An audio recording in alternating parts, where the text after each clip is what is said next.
اور احتساب تب ہی بامقصد ہوگا، ورنہ یہ وچ ہنٹ ہوگا، ورنہ یہ انتقام ہوگا اگر تفصیلات دور نہ کیے گئے۔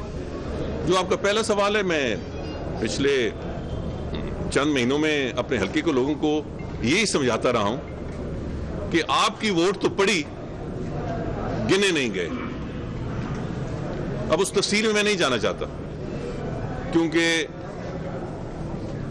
سپریم کورٹ نے ری کاؤنٹنگ کا تو جو آپشن ہے وہی ختم کر دیا، سو اس میں تفصیل میں جانے کی ضرورت کیا ہے۔ صرف آپ کو ایک مثال دیتا ہوں کہ جو صوبائی سیٹ پہ مجھے منتخب ہونے کی گنجائش دی گئی، وہاں سے میں 36,000 سے جیتا ہوں، 36,000 سے۔ مجھے صرف یہ بتائیں، ہاں وہ میں الیکشن کمیشن کے نتائج لایا ہوں، صوبائی میں 3,000 سے جیت رہا ہوں، قومی میں 2,000 میں ہار رہا ہوں، صوبائی میں 2,500 سے جیت رہا ہوں، قومی میں 500 سے ہار رہا ہوں۔ یار یہ دیہاتی علاقہ ہے، یہاں پارٹی گروپ بندی ہے، یہاں جدھر اوپر ووٹ پڑتی ہے وہاں ہی نیچے ووٹ پڑتی ہے۔ اگر ایک ہوا پی ٹی آئی کی چل رہی تھی اور اس وقت کوئی ہوا نہیں تھی تو وہ اور یہ کون سی ہے کہ قومی میں تو ہزاروں کی گنتی کم ہوئی اور صوبائی میں 36,000 کی ریکارڈ، سب سے پھر جو دوسری صوبائی سیٹ ہے، یہ میں پچھلی 2013 میں جب پی ٹی آئی کی ہوا چل رہی تھی، میں وہاں گائے کے نشان سے انڈیپینڈنٹلی جیتا تھا۔ اب اس کے نتائج دیکھیں، الیکشن والے دن جو ہوا اس کی میں تفصیل میں نہیں جانا چاہتا، وہ ایک علیحدہ کہانی ہے۔ سو میں لوگوں کو یہی قائل کر رہا ہوں کہ آپ نے ووٹ دیے مجھے، یہ مایوس نہ ہو، اگر نکلے نہیں ہیں تو اس کے محرکات کچھ اور ہیں۔ قریشی صاحب آپ بات کرنے لگے تھے۔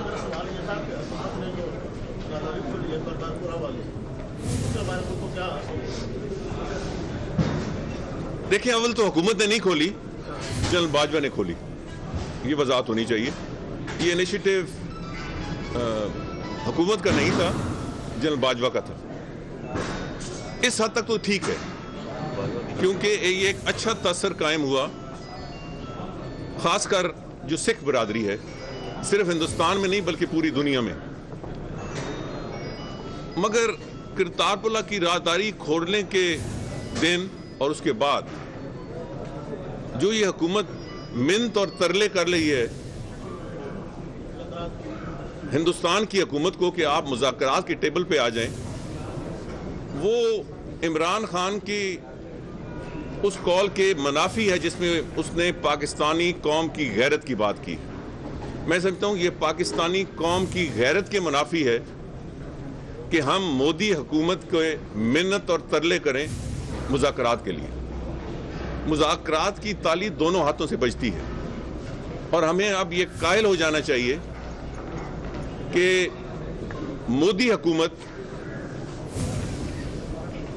پاکستان سے اچھے تعلقات نہیں چاہتی، یہ اس کے ایجنڈا میں نہیں ہے۔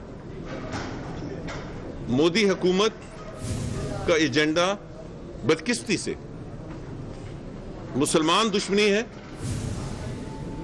اور پاکستان دشمنی ہے۔ سو اس ماحول میں بار بار مذاکرات کی بات کرنا اور ہندوستان کی منتیں کرنا، میں سمجھتا ہوں کہ وہ پاکستان کے مفاد میں نہیں۔ جو اس میں کم سیاستدان ایسے ہوں گے جن کی باقی پارٹیوں میں بھی اتنی قدر ہوگی جتنی آپ اس وقت جس نیشنل کنسرن کی ضرورت ہے، اس کے لیے آپ قدم کیوں آگے نہیں بڑھتے؟ کیونکہ میں اس پوزیشن میں نہ ہوں، نہ تو میں اپوزیشن میں ہوں پارلیمنٹ میں اور نہ میں حکومت میں ہوں۔ میں یہ سمجھتا ہوں کہ جو مؤثر اس وقت لوگ ہیں اپوزیشن میں اور حکومت میں، وہ یہ رول ادا کر سکتے ہیں، اور یہ اگر رول ادا نہ کیا گیا تو پاکستان کے اور بہت سارے مشکلات ہیں۔ بین الاقوامی طور پر ہم بہت سارے پریشر میں ہیں، ہمارے اقتصادی اور معاشی اتنے شدید مسائل ہیں کہ جو ظاہر ہے کہ ایک پریس کانفرنس میں بیان نہیں کیے جا سکتے. وقتی طور پہ ان میں کوئی کمی آئی ہے وقتی طور پہ, مگر یہ چند مہینوں کی بات ہے. ہمیں جو امداد ملی یو اے ای کی, سعودی عرب کی, چائنا کے بارے میں اب واضح نہیں ہے مگر چلیں چائنا کو بھی اس میں شامل کر دیتے ہیں. یہ امداد وقتی ہے. اور جو کل میں دیکھ رہا تھا ٹی وی پہ عمران خان کی سفیروں سے بات, انہوں نے سیلف سفیشنسی کی بات کی ہے. تو سیلف سفیشنسی تو مجھے دور تک نظر نہیں آ رہی. کل اگر امریکہ سے یا آئی ایم ایف سے یا ورلڈ بینک سے ہم امداد لے کر یا قرضے لے کر کچھ مہینے اور کچھ سال گزار لیتے تھے, تو آج ہم سعودی عرب سے اور یو اے ای سے اور چین سے لے کر اگر کچھ مہینے گزار لیں گے تو اس میں پاکستان کی ترقی کہاں سے نظر آئے گی. اور مجھے تو اندیشہ ایک اور بات کا ہے, اور شدید اندیشہ ہے, کہ اس سے پہلے ہم غیروں کے قرضوں کے تسلط میں جکڑے ہوئے تھے, اب ہم دوستوں کے قرضوں میں کہیں جکڑے نہ جائیں.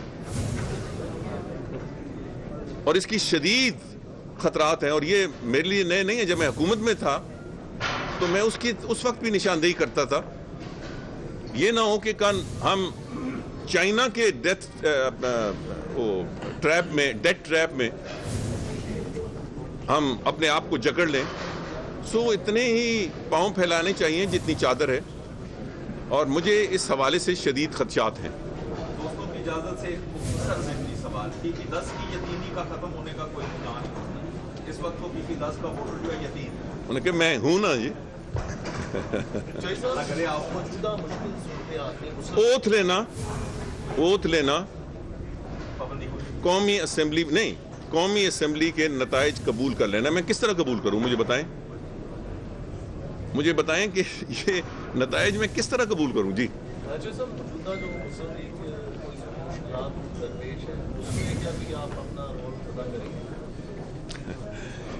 ان کی بہت بڑی ٹیم ہے.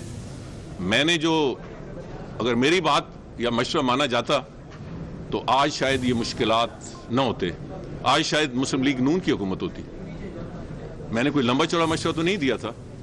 میں نے کہا تھا کہ جو بیانات میں تلخی ہے اور عدلیہ اور فوج کو ڈائریکٹلی ہٹ کرنے کا جو ایک الفاظ ہیں اس کو ذرا ڈائلیوٹ کریں. بس یہی مشورہ تھا, اور تو کوئی مشورہ نہیں تھا.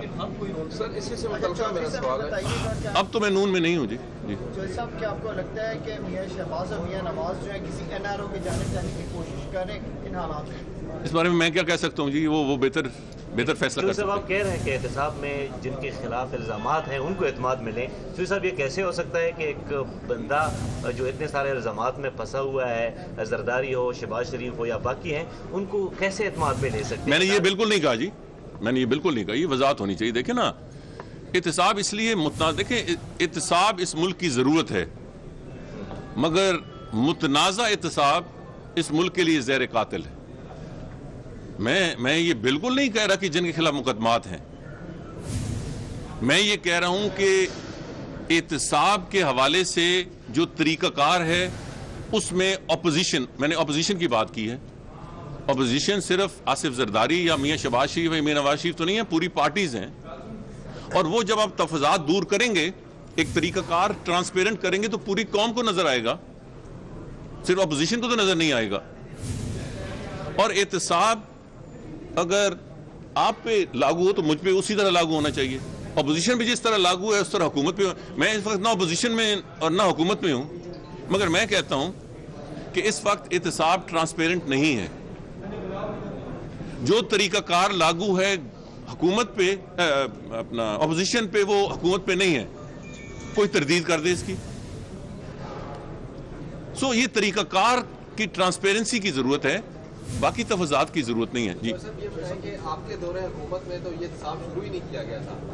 پارٹی ہو نام تو اس میں ڈالا گیا اور نہ ہی ان کے خلاف احتساب شروع کیا گیا, انویسٹیگیشن شروع کی گئی بنی پارٹی کی اس حوالے سے.